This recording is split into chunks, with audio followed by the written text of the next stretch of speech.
There's something you don't understand. People don't hate you because of what you did. They hate you because of what you remind them of. Your discipline, your silence, your strength.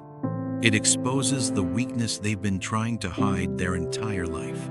You became everything they promised themselves they would be. And instead of changing, they learned to resent you. This is not a video about haters. This is a video about the truth behind why certain people fear your existence. And why their fear is the biggest sign that you're becoming someone powerful. So listen carefully, because once you understand why they hate you, you'll stop apologizing for being exactly who they can't become. You ever notice something strange? The moment you start changing, the world around you starts acting different. People who never cared suddenly become uncomfortable. Friends who once laughed with you now look at you like a threat. Family members start saying, "You've changed," as if you were supposed to stay small your entire life. But the truth is this: they're not reacting to who you are. They're reacting to who they never became. Because every time you wake up early, every time you refuse to argue, every time you choose discipline over excuses, you silently remind them of everything they've run away from. And deep down, they know it. They know you didn't grow because of luck. They know your strength wasn't gifted, it was earned. They know your silence isn't weakness, it's control. And nothing scares insecure people more than someone they can't control, can't manipulate, and can't understand. You see, people don't want you to rise, not because they hate growth, but because your growth exposes their stagnation. Your presence becomes a mirror, and in that mirror they don't see you. They see the version of themselves they could have been if they had the courage, the discipline, and the pain tolerance that you chose. So instead of changing, they protect their ego. They create stories about you.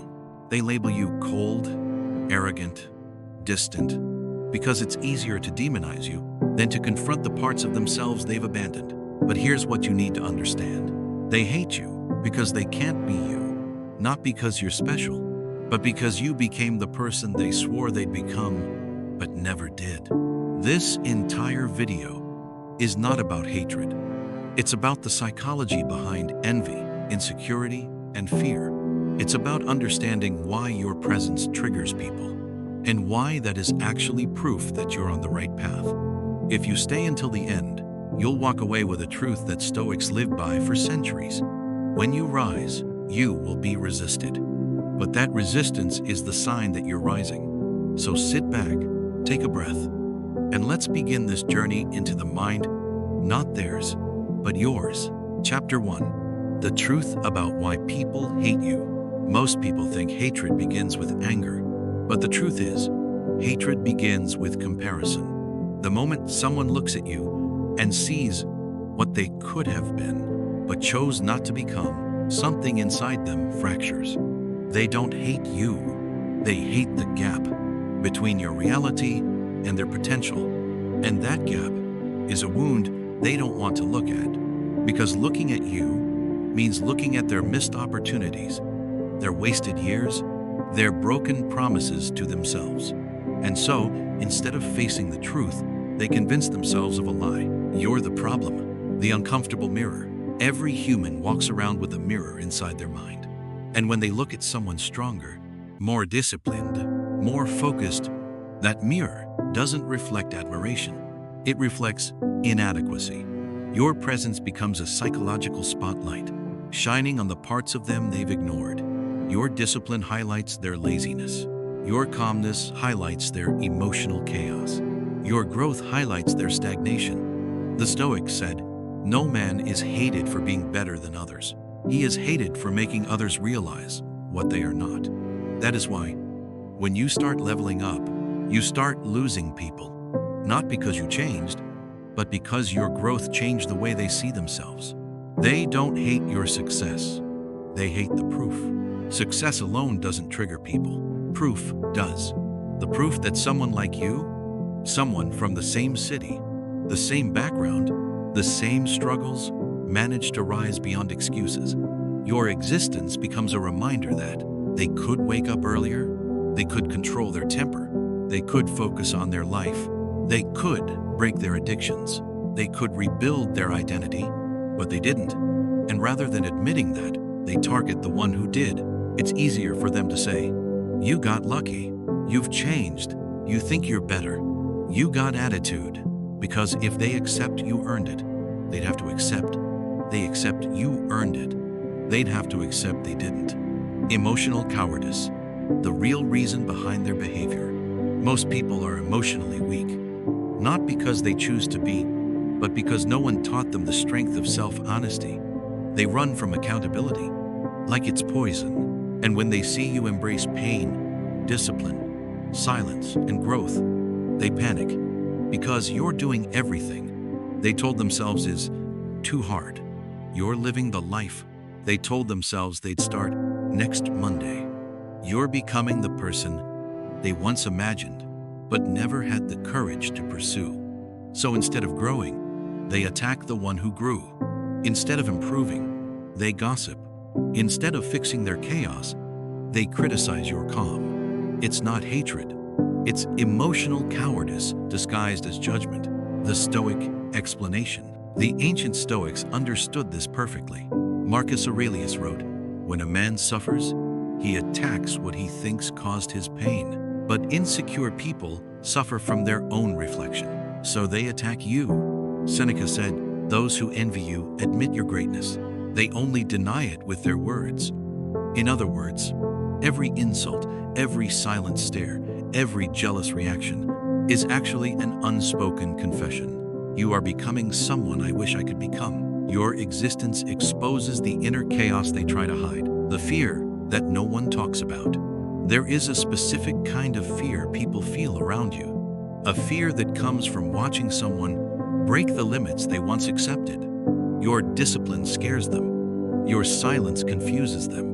Your confidence threatens them. Your growth humiliates them. Your independence disturbs them. Your self-control destroys the excuses they rely on. You're not dangerous. You're evidence. Evidence that with enough focus and pain, a person can rewrite their entire life.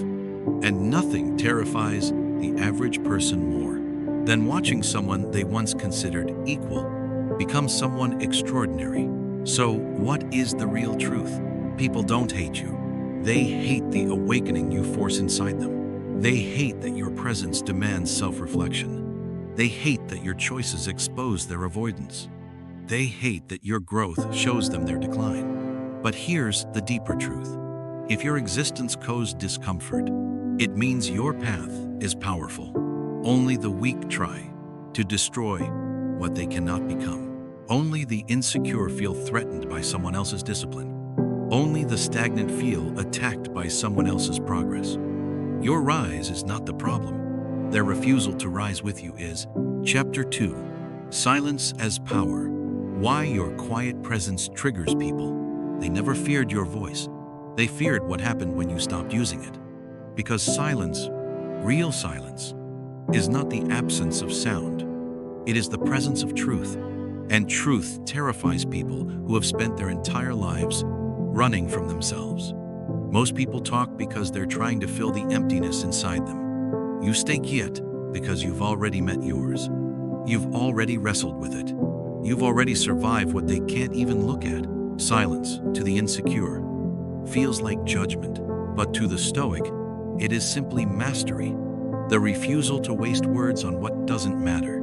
Marcus Aurelius wrote, "Learn to be indifferent to what makes no difference." Your silence is that indifference.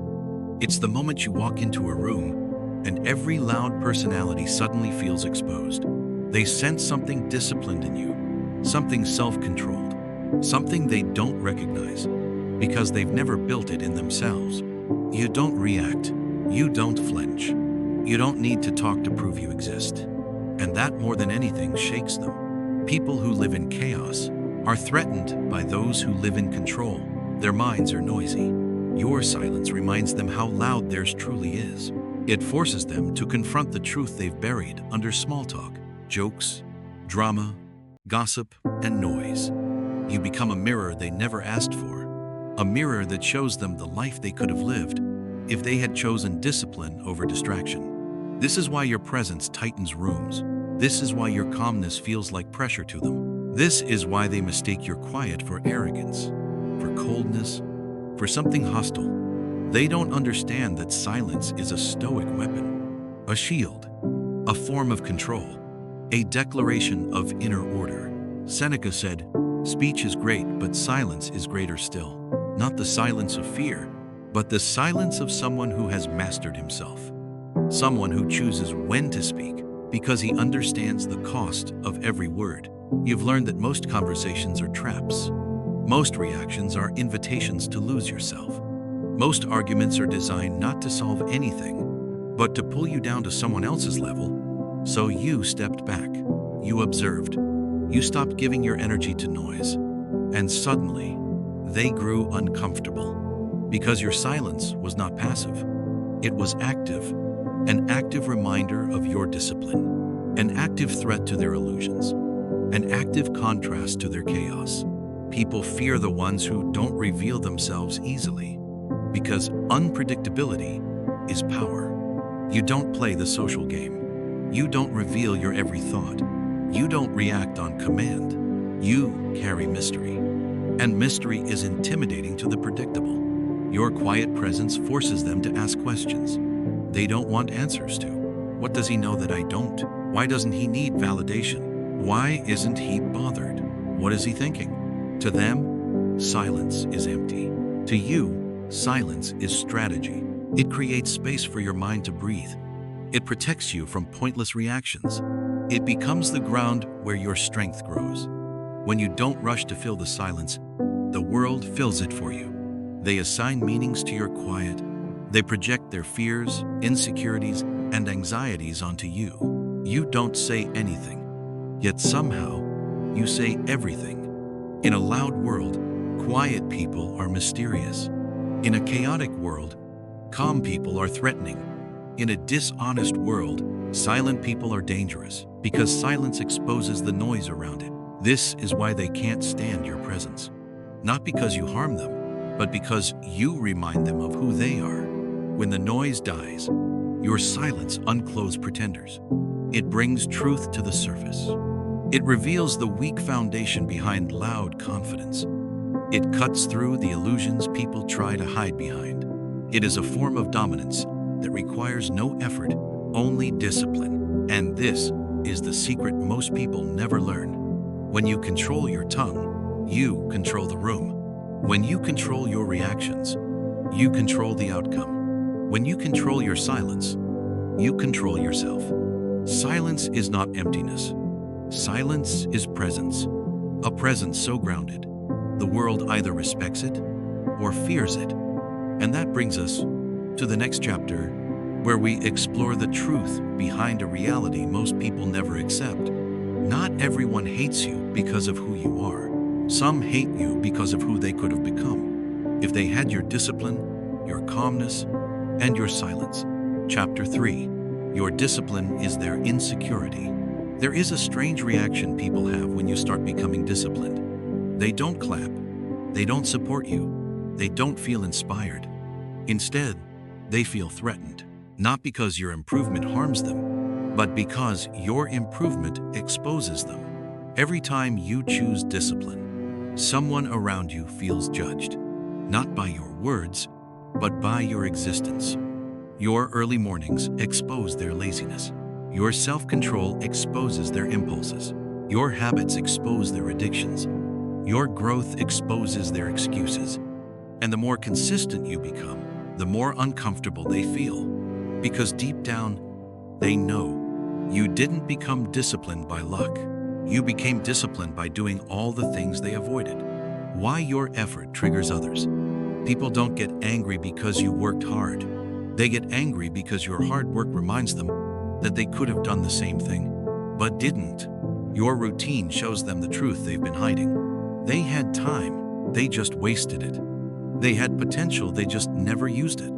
They had dreams, they just never chased them. Every ounce of discipline you show is a reminder of their wasted potential. And reminders hurt. Stoic view: discipline is a mirror. The Stoics believe discipline is not about perfection, it's about identity. When you choose discipline, You're not just changing your habits, you're changing the type of person you are. But when others see that transformation, they panic because your identity shift threatens their identity comfort. They watch you getting sharper, stronger, calmer, more focused, and instead of rising to your level, they try to pull you back to theirs.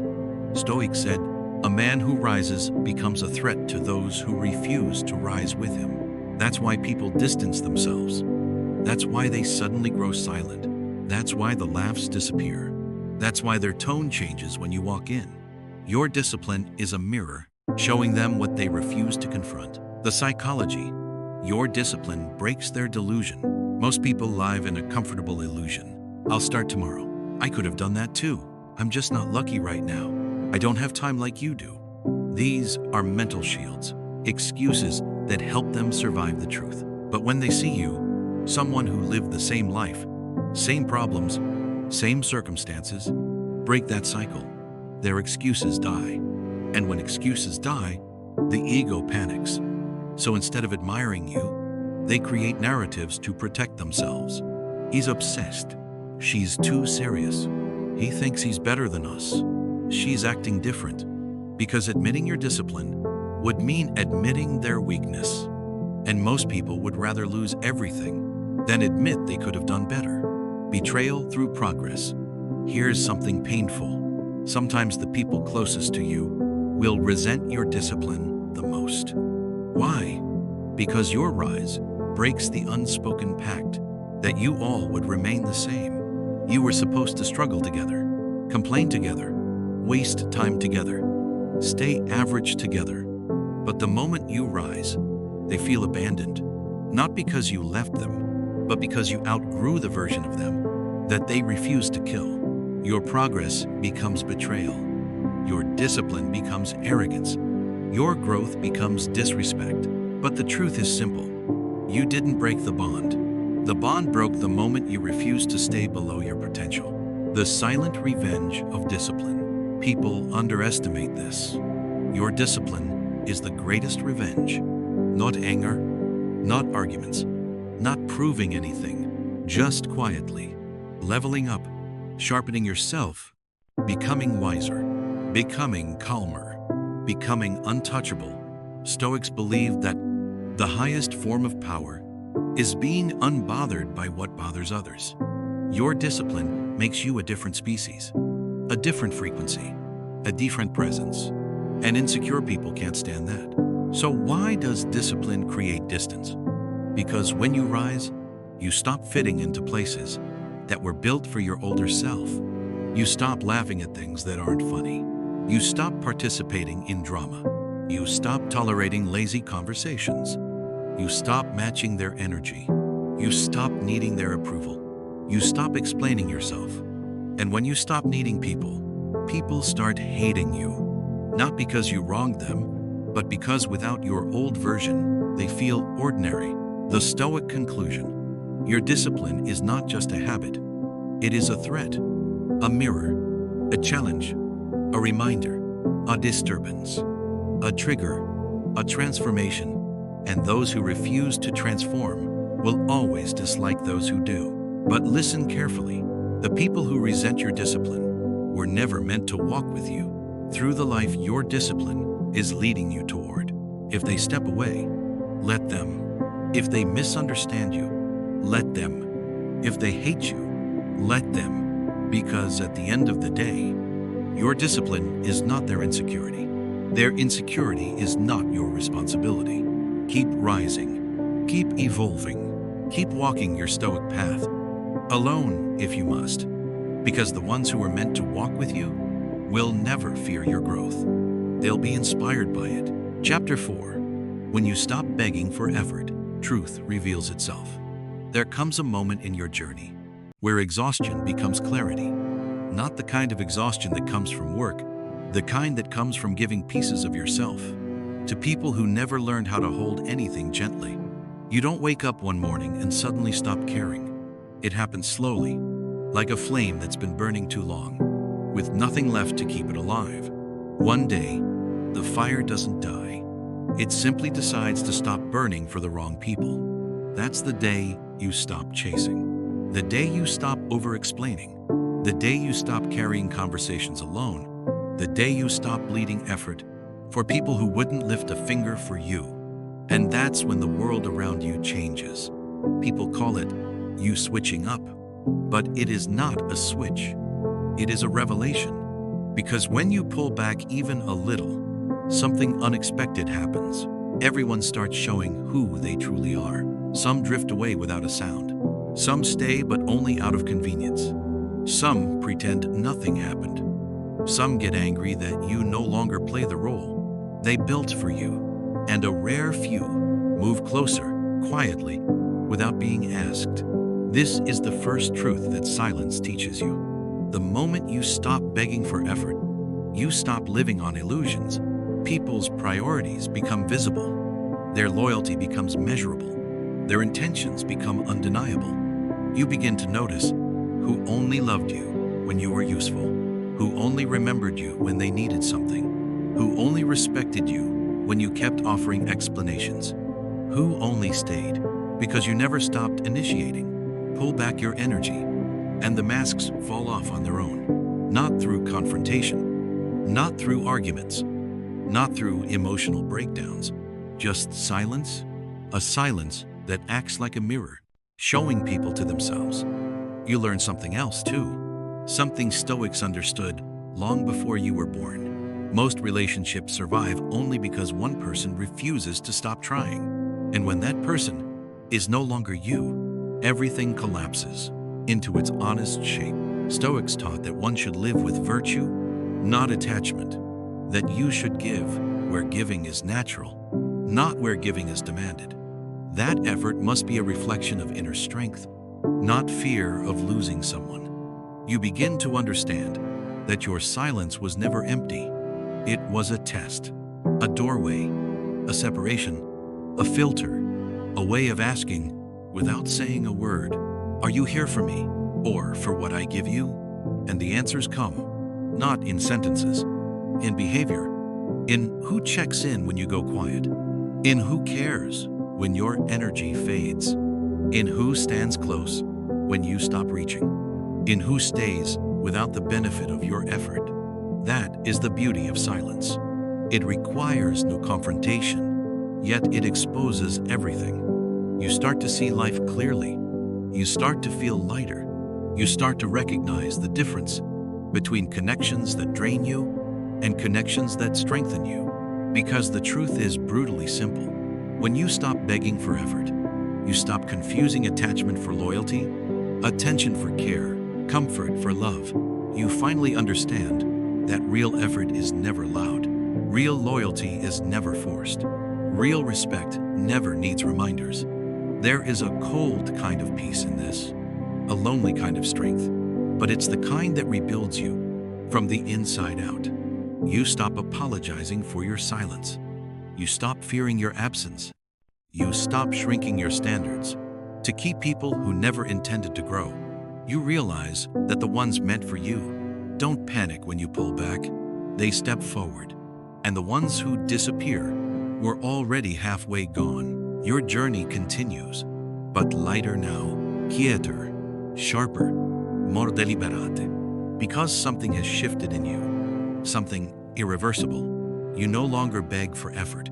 You no longer chase presence. You no longer explain your worth.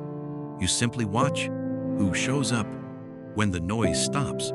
And as the next chapter unfolds, you will learn the truth that completes this one. Not everyone who leaves your life is a loss. Some are the clearing that makes space for your strength to finally breathe. Chapter 5. Society loves mediocrity. There is a silent agreement in the world, an unspoken pact between the comfortable and the complacent. It whispers in the shadows of every conversation, every glance, every sigh. Stay average. Don't shake the boat. Don't rise too high. Society loves mediocrity, not because mediocrity is easy, but because mediocrity is predictable. Predictability means control. Contrôle met confort. Comfort means no one has to face the discomfort of change. When you start rising, When you begin to challenge the status quo, you disrupt that comfort. You threaten that control. You become the outsider, the one who refuses to settle, the one who chooses discipline over excuses, the one who walks a lonely path. And people will react, not with applause, but with resistance. Whispers, doubt, fear disguised as criticism. They want you to stay small, because your growth forces them to question their own choices. Your courage makes their fears louder. Your success shines a spotlight on their excuses. But here's the Stoic truth. You were never meant to be small. You were never meant to fit inside someone else's comfort zone. You were born to break limits, to disrupt patterns, to shatter ceilings. Growth is uncomfortable. It isolates. It demands sacrifice. But it also purifies. With every step forward, you shed layers of doubt, laziness, and fear. You leave behind the people who only loved the version of you that was safe and familiar.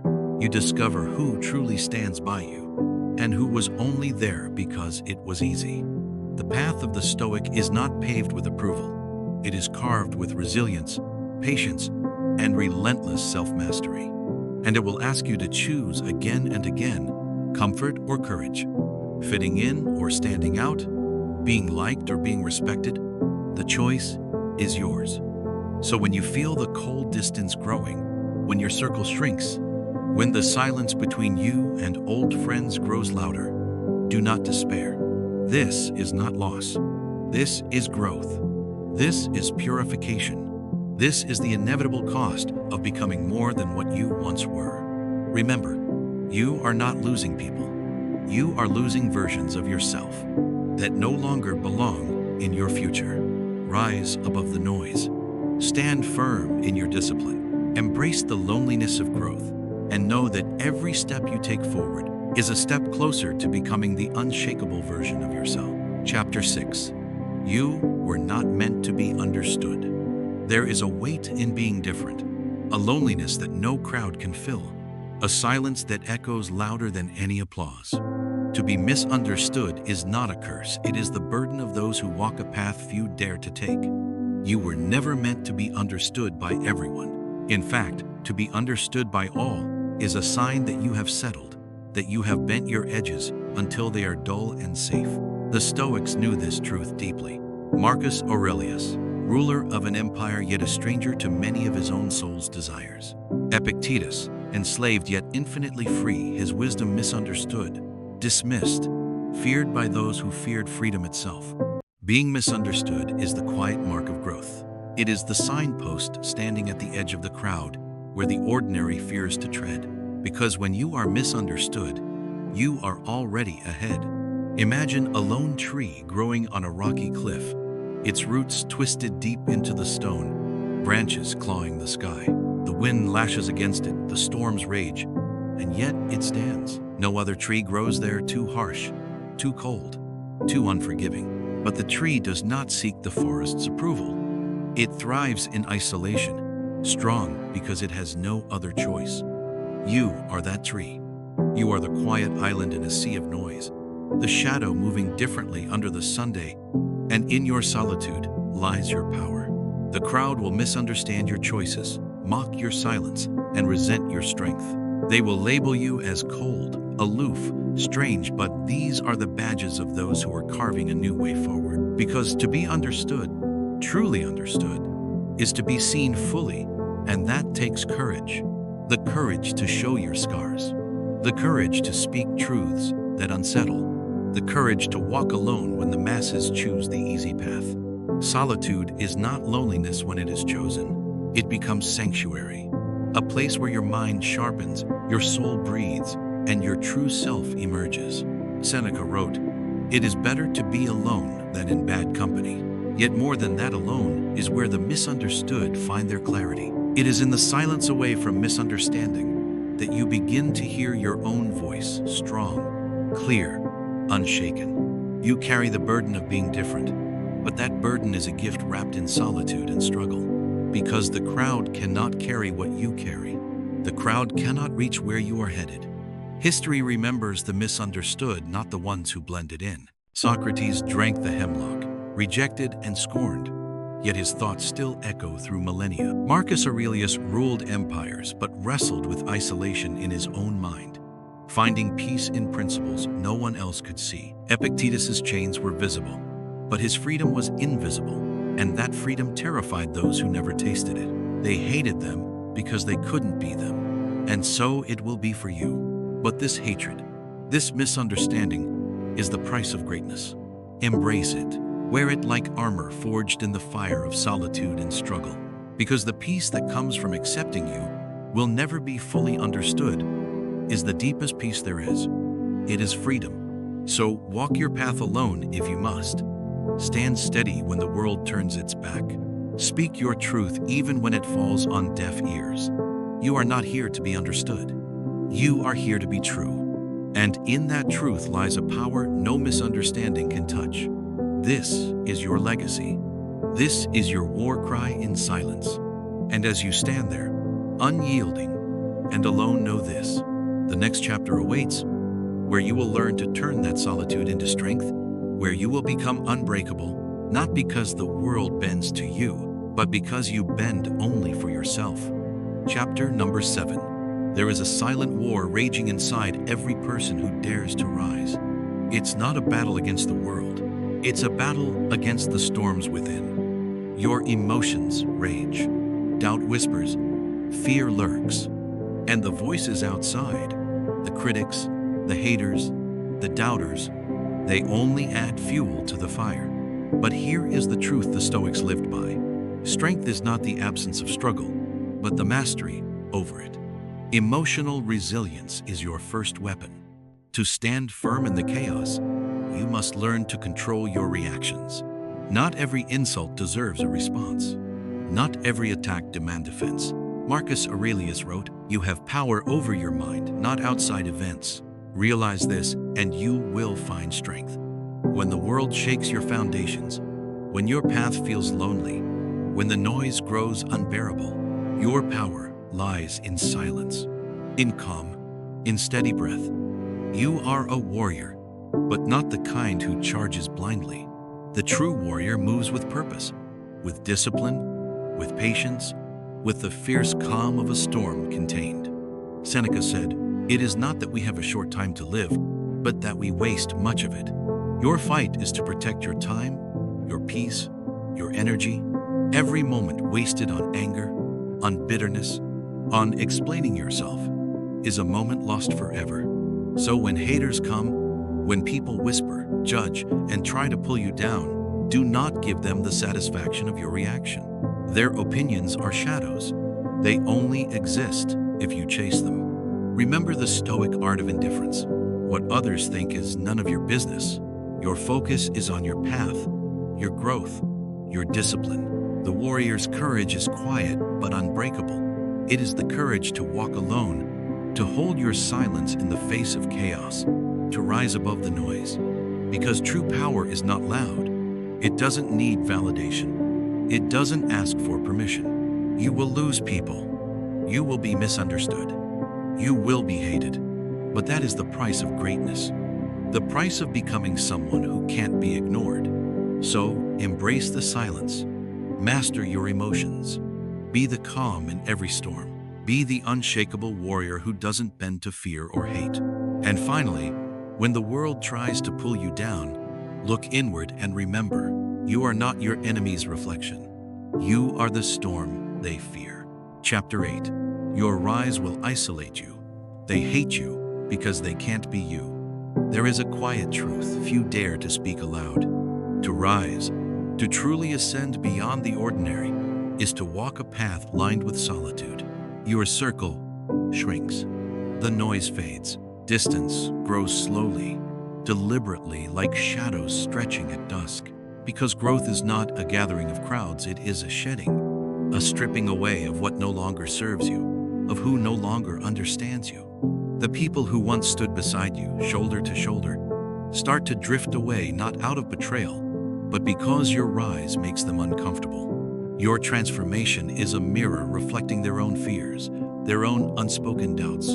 And when confronted by this reflection, many recoil, lash out, or simply retreat into the safety of sameness.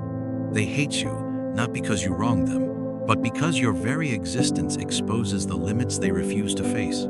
You have moved into a realm where fear cannot follow, where excuses fall silent, and courage blooms in the cold. In this realm, comfort is a distant memory. The familiar voices that once filled your world now speak a language you no longer understand. And that is the cost of transformation: isolation. But isolation is not failure. It is proof that you have crossed the threshold, left behind the herd, and embraced the solitude of the summit. Imagine a mountain climber scaling a jagged peak. The higher they go, the fewer companions remain. Not because the climber is cruel or unkind, but because the climb demands a different kind of endurance. Each step upward requires sacrifices: time, comfort, relationships bound by old patterns.